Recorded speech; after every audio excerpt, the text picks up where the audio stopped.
Hello, my dear friends. As you probably know, Fegi and I came to Eretz Yisrael yesterday to spend 2.5 weeks in Artzeinu HaKadosha. We're staying in Yerushalayim in the Pinsker building, the apartment of the Atkins. And I decided to record outside so you can see a little taste of the beautiful scenery of Eretz Yisrael, which is incomparable compared to any place else in the world. A number of times I have said that I'm jealous of Rabbi Beryl Wine because he goes on the airplane and he always has these terrific stories. Somebody sat down next to him and they had a whole conversation. And he's a rabbi and I'm a rabbi. I also need material, and I fly not infrequently and hardly ever do I ever have interesting stories. I think I had an interesting story recently this year, and now yesterday we flew to Eretz Yisrael. 2 great stories, and they're both connected to each other. Firstly, we came to the airport and we had to check in, and there was a form. We flew with United Airlines. There was a form that we chose United Airlines because I used credit card points to pay for most of the ticket, and that was what was available. So United Airlines kept on sending me an email that I have to complete a certain travel form before the flight, and it said that it has to be done within a maximum of 10 days before your flight. So I waited until a few days before the flight to try to fill out the form, and they asked for an ID number. I couldn't figure out what in the world is an ID number, couldn't make heads or tails out of it. So I called up United Airlines and I asked them, and they said, well, you filled it out wrong. The form had to be filled out more than 10 days before you leave. That's what it means, a maximum of 10 days. And when you fill out the form, they give you an ID number. That's why you don't have an ID number, because you don't fill out. I couldn't understand. I have to fill out the form with an ID number, and I get the ID number after. It didn't make any sense, but the person said, you have to fill it out in the airport. They'll help you in the airport. So I went to the airport, and I went to check in my bags and everything. And the person there said, you didn't fill out the form yet. I said, I tried. They told me I have to come to the airport, and they'll help me. They said, we don't help anybody. You have to do it yourself. And I said, but I don't understand what it means. Listen, everybody has to fill out the form. You go fill out the form, otherwise you can't get on the plane. Well, here I am, stuck in the airport. How in the world am I supposed to fill out the form? And I said, they told me on the phone that you can't fill out the form more than 10 days, less than 10 days in advance, even though I thought that that's not what the words meant. But in any event, she was adamant. She wasn't going to help us. So there was a family standing there. Turns out the name was Simchi, Rachel and Ayal Simchi. Rachel Simchi happens to be the daughter of Rabbi Morrison, who's somebody that I have worked with in the OU for over 30 years. They overheard the conversation. They said, don't worry, we have the same problem. We also have to fill out the form. We will help you fill out the form. Wonderful. Somebody's going to help me. I just couldn't believe it. I want to write a letter to the airlines because they're so unhelpful. There's nobody there to help you. You have to do sink or swim on your own. So they said you could fill out the form on your iPhone. It came up on my iPhone in Hebrew. I tried to change it to English, but the reception was poor in the airport, and I didn't understand half of the words, what they meant and what they're talking about, and what do I do with this ID number. So first Ayal and then Rachel spent at least a half hour helping me fill out the form. And then when they got stuck, their 18-year-old daughter they called her over. She was the super expert, because the younger you are, the more proficient you are in these kind of things. She was together as a family. They helped me fill out the form. They also had to fill it out, but they waited to fill it out till mine was done, and then they went back to filling it out for themselves. They saved our trip, because there was no way we were going to get on the airplane without filling out the form, and there was no way we were going to be able to fill out the form by ourselves, because it just didn't make any sense to us. And I didn't know what they wanted. They did such a tremendous chesed. And I told them, I give a drasha every Shabbos for my shul. I'm going to tell them this story. How people could do a tremendous chesed for you. Ayal and Rachel and their daughter, just blown away by the chesed. And then a few minutes later, after we were able to finally check in our bags, there was a waiting area till the flight took off. We were there a little bit early, and Faggy and I were sitting at a table, and and then I got up to there was a girl across the table, a woman, a young woman across the table. Her name was Shira, and she introduced herself to us, very friendly. And then I got up to go to check something. Oh, I got up to daven mincha, and then somebody took my seat, and there weren't a lot of seats, so there were these. Faggy and I had seats next to each other. Rachel told them that seat belongs to an important rabbi. He's sitting there. You could have it till he comes back. As soon as they came back, the people said, "Oh, we're sorry. Here's the seat." And this happened 2 or 3 times. Each time I went away to do something, Rachel protected the seat for me. I don't know who I don't even remember Rachel's last name. I never met her before, but she was such a sweet, wonderful young woman. It turns out when we took the Sheirut into Yerushalayim, she happened to be in the same Sheirut. She got off not far away. Maybe we'll see her in the street. But I'm telling you these 2 stories about how people. I mean, the second chesed was not as great as the first chesed, obviously, but it warms your heart and it makes you feel so good when there are people who don't even know you, and they help out in such a spectacular way. So this reminded me of a Chazal, comment in Chazal make in Maseches Makkos. In this week's Parsha, we read about the Arei Miklat, the cities of refuge, if somebody accidentally committed murder. So the Torah says it's a special place where they're able to go to be protected from the family of the person that was murdered.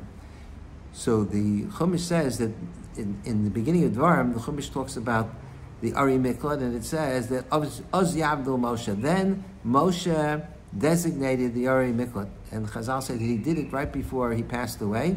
And even though the Arei Miklat did not take effect until the Jews crossed over the Yarden, but Moshe wanted to have a share in the mitzvah.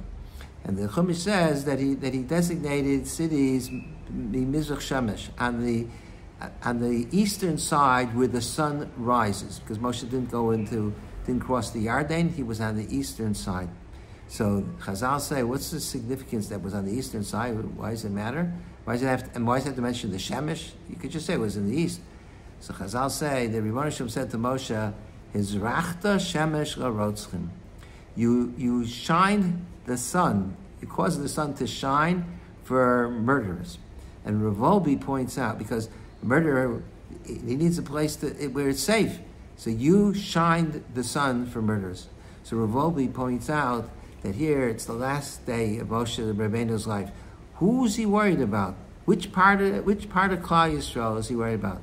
He's worried about the people who are unfortunate, who've had a terrible experience. It was an accident that they committed murder. And there's a tremendous sense of dejection and rejection and pain and hurt. And the person doesn't know what to do with themselves. And so Moshe wanted to make sure that they have a place to go. In fact, in Shmos, the Chumash also talks about Arei Miklat, and it says, V'nasati l'cha makom. V'nasati lehem makom. Asher yon neshama. You should designate a place where they could go. And the Sfas Emes says that the Rotzeach needs a makom.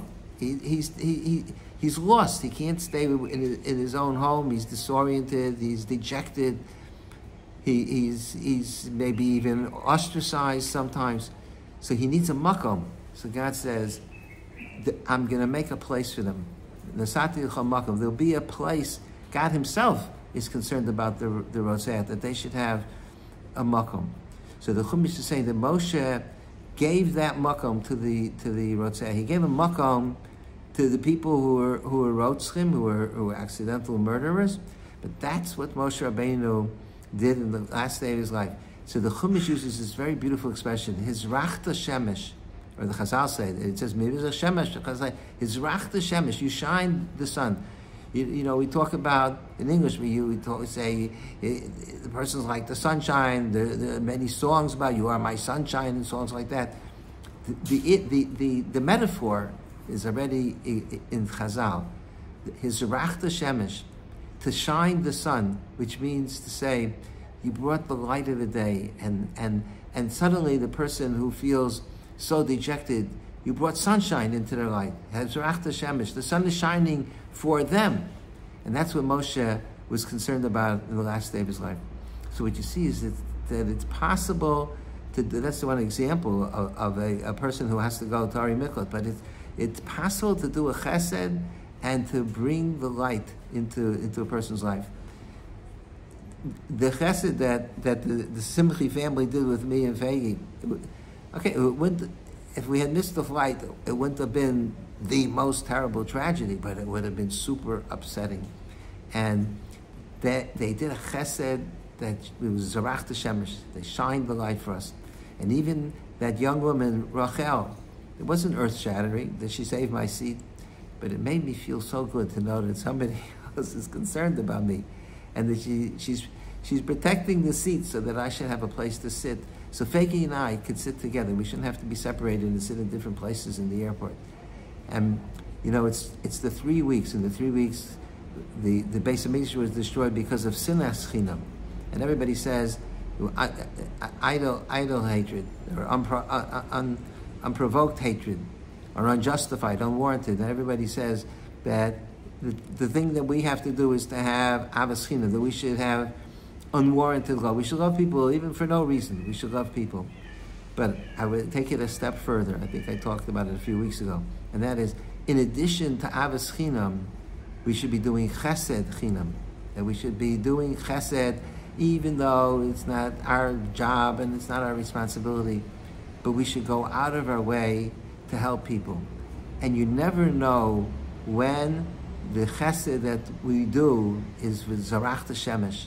There are people who feel so left out, people who have so many problems and troubles and difficulties, and they feel dejected from the community.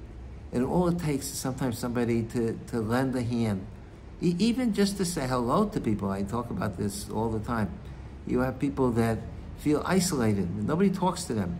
Just to go over to a person. This morning I was in the hall, I was trying to figure out what time is minyanim, and the man walks by and he struck up a conversation. It makes you feel good that somebody notices who you are and they want to help you. He's asked me, do you need assistance? So we have these type of opportunities all the time to be Hizrach Shemesh, that the sun should shine for somebody, that they should, you transform their world in one moment by just a little thing. You're able to transform the way they're dealing with the reality of their situation, or change their emotional state. It's such a powerful concept. Hizrach Shemesh Larotzim, the Moshe Rabbeinu, and that's what he was worried about on the last day of his life, to shine the light of the sun for the Rotzim, for the people who had committed a crime, and as a result of that, it was an accident. It wasn't done on purpose. They were chopping wood, and the handle flew off and hit somebody and struck the person. The person passed away.